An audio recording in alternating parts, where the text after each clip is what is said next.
জয় শ্রীকৃষ্ণ। রাধে রাধে। কার্তিক মাসে পালন করা হয় বৈকুণ্ঠ চতুর্দশী ব্রত। বৈকুণ্ঠ চতুর্দশী ব্রত কি, এই ব্রতের মাহাত্ম্য কি, এই ব্রত করলে কি ফল পাওয়া যায়, এই মাহাত্ম্যগুলো আলোচনা করব আমরা এই ভিডিওতে। শাস্ত্র কথা চ্যানেলে সবাইকে জানাই স্বাগত। আমার ভিডিওটা ভালো লাগলে অবশ্যই লাইক কমেন্ট করতে ভুলবেন না। আপনাদের একটা লাইক কমেন্ট আমাকে আরো ভালো তথ্যমূলক ভিডিও বানাতে উৎসাহ প্রদান করবে। যারা নতুন আছেন অবশ্যই চ্যানেলটিকে সাবস্ক্রাইব করেন। তো চলুন শুরু করি। কার্তিক মাসের শুক্লা চতুর্দশীতে বৈকুণ্ঠ চতুর্দশী ব্রত পালন করা হয়। বৈকুণ্ঠ চতুর্দশী ব্রতের ব্রত কথা। ব্রহ্মা একদিন তার ছেলে নারদকে বললেন, বৈকুণ্ঠ চতুর্দশীর মাহাত্ম্য বর্ণনা করছি শোনো।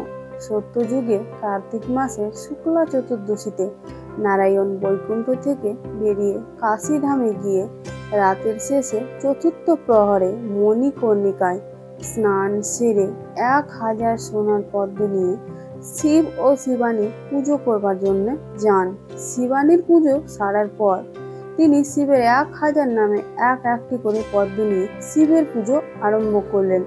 শিব তখন পরীক্ষার জন্য ছল করে একটি পদ্ম চুরি করে লুকিয়ে রাখলেন। পুজো করতে করতে নারায়ণ দেখলেন যে একটি পদ্ম কম পড়েছে।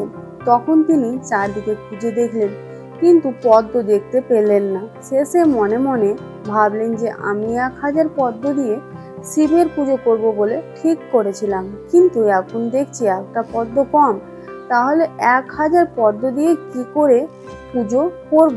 সঙ্গে সঙ্গে তার মনে এলো যে আমাকে তো সকলে পদ্মলোচনও বলে থাকে, তাহলে পদ্মের জন্য আমার চোখ দিয়েই পুজো করব।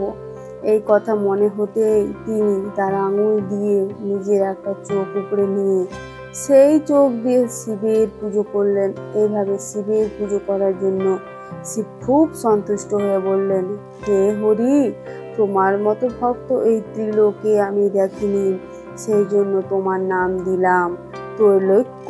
তোমার যদি কোনো অভীষ্ট বস্তু প্রার্থনা থাকে তো বলো, আমি তোমার সে প্রার্থনা নিশ্চয়ই পূরণ করব। যারা কেবল আমাকে ভক্তি করবে অথচ বিষ্ণুর প্রতি বিদ্বেষ পোষণ করবে, তাদের আমি আমার পরম শত্রু বলে জ্ঞান করব। এর উত্তরে নারায়ণ বললেন, হে দেব মহেশ্বর, আমি আপনাকে ত্রিলোকের অধিপতি করলেন।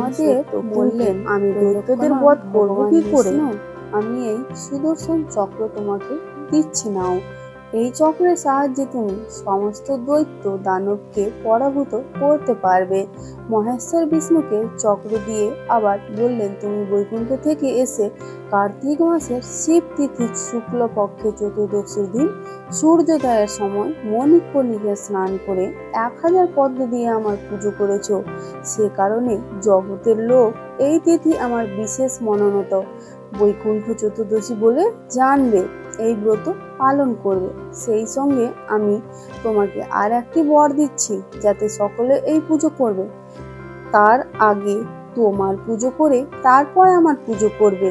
ব্রতী সমস্ত দিন উপবাসী থাকবে, আর তার আগের দিন রাতের আগে সন্ধ্যাবেলায় তোমার পুজো করে আমার পুজো করবে।